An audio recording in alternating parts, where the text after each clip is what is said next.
Hello again, this is Maxim, and in this lesson, we're going to discuss resources. So, part of my traps, my talents, my resources, my abilities, my passions that lead me to becoming the solution to a need or the salvation of a soul, even if that soul is a family, a nation, or the world. That's what we're here to discuss today. This part of the lesson, lesson two in the series, is about resources. Resources can be found in three different categories. There are what we call tangible assets or tangible resources, intangible resources, and social resources. So let's dive right in and let's talk about the tangible resources. So, a tangible resource is just what it sounds anything that you can touch, feel, see, manipulate, work with, utilize. Those are tangible resources. They can be as obscure as tools that you use in making calculations, such as a calculator, or as large as land, and buildings, and properties that you own or have access to, or that you can control. Doesn't mean you necessarily have to own them. It means that you have access to them and can utilize them to become your unique you. So, what are some of the categories of tangible resources? We just mentioned some. So real estate, definitely a tangible resource. What about money? Yes, money is a tangible resource. What about uh, the employment resources that you have? Yes. So if you have an office to work from, you have a work desk, or you have a cell phone, or you have a laptop, those are all tangible resources. What about resources such as pieces of art or resources such as automobiles? Those are all resources. You have a bicycle? That's a resource too. You have a front lawn or a back lawn? That's a resource as well. Those are all tangible resources. Do you live in an apartment? Is there a room in the apartment that can be used as an office? That's a tangible resource. Is there a way that you can rent out that room to create additional revenues? That too can be a tangible resource. So, what can we limit as not being tangible resources? Uh, what we call intangible resources. So, what are intangible resources? These are things that exist digitally, for example. Digital pieces of art, they're not tangible. You can't transport them physically, but they're yours, they exist, and they have a value.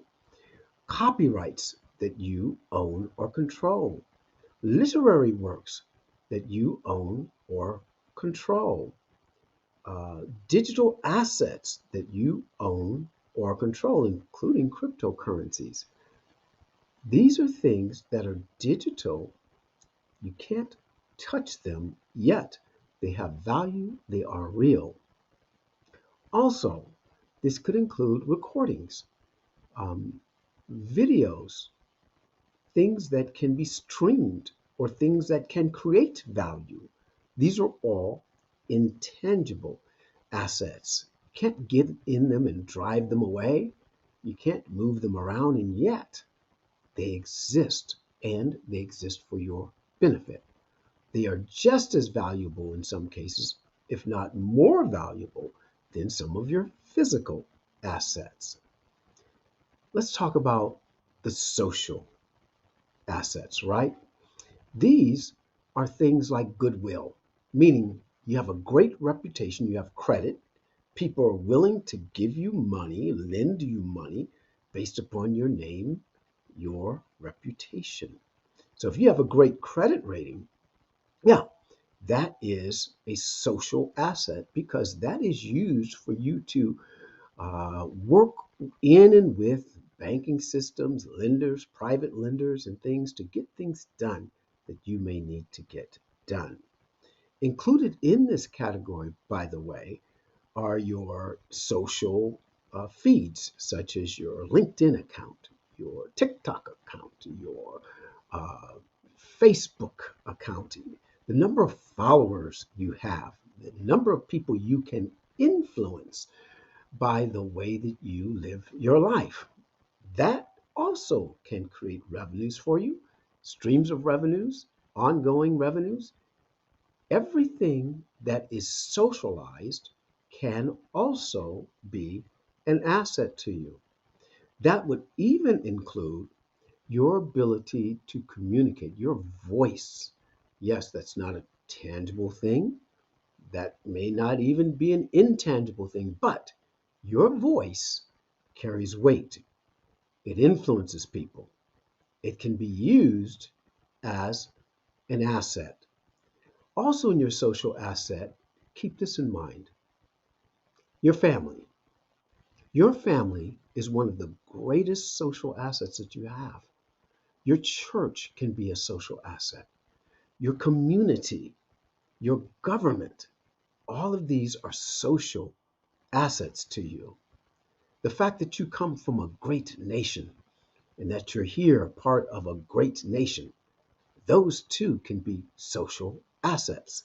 The fact that you can speak multiple languages and communicate with people in multiple continents, multiple nations, that can be part of your social assets.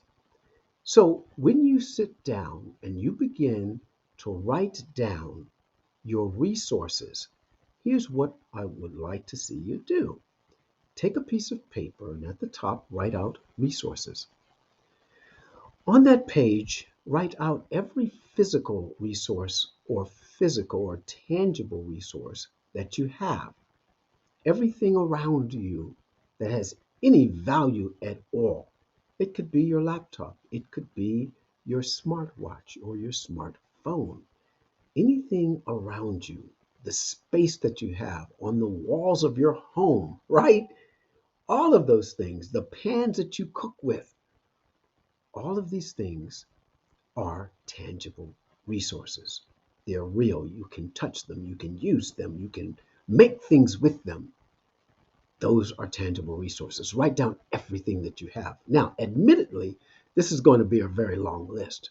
The clothes in your closet, you don't have to list every piece of clothes. You don't have to list every tool that you own, but just say tools, right? Just say clothing in my closet, especially the clothing you don't wear, right? You can monetize those and use that money to fuel your passion. But we'll talk about that a little bit later. But for now, write down all of your tangible resources. Then, if necessary, take a second piece of paper, write out resources at the top, and write intangible resources. And this would include every bank account you own. Now, caution, don't write down the account numbers, just the fact that you have that account or that investment account. Don't write down how much you have in there. That's just between you, right? Just write down that you have it as a resource. And if you happen to know the banker or the investment advisor personally, write their name next to it because these people are part of your social resources. And we'll get to that in just a moment. But write down all of your intangible resources. If you have authored a book or if you have written a song, maybe it's not even published yet, write it down. These are part of you, your uniqueness, and these are part of your intangible resources, intangible assets, right? Then, thirdly, I want you, if necessary, to take a third piece of paper and write down resources and write down social resources. Write down your social accounts that you connect with and that you associate with, right? How many followers you have. You can write that down, surely. And you can write down the value of what these mean to you personally. Write down the relationships you have, family relationships that you value. Write down people that you know, right? That you can pick up the phone and call and talk to, who will encourage you and maybe even financially support you. But you have to write it down. There's a reason I'm asking you to write it down. Then, fourthly, take another piece of paper, write down resources. And on this piece of paper, I want you to write down also social resources. But in this category, this would be all the organizations that you have access to. This could be your fraternal organizations or sororities. This could be the alumni of the university or even the high school that you graduated from. This could be the social club that you're a part of, the bikers that you socialize with, right? This could be the cooking society that you're a part of, or the Mensa group that you're a part of. Any social resource that you have, or group of people that you have, write it down. This can also include government resources, such as a small business administration or your local chamber of commerce, any place that you can go to for advice or for counseling. This could be your Boy Scout or your Girl Scout society. It can be any number or group of people that you have influence with or who have influenced you. Take care, write it down, think it out. This is going to be a long list. You're going to find out that you know more people than you thought. The average person has 200 to 400 contacts in their phone. Right. I don't know how many you have, but it's more than you think. I don't need you to write down every name and every number. Just know that they're there and know that they are a resource to you, for you to become your unique self and for you to reach your unique purpose in life, to fulfill your destiny. And again, thank you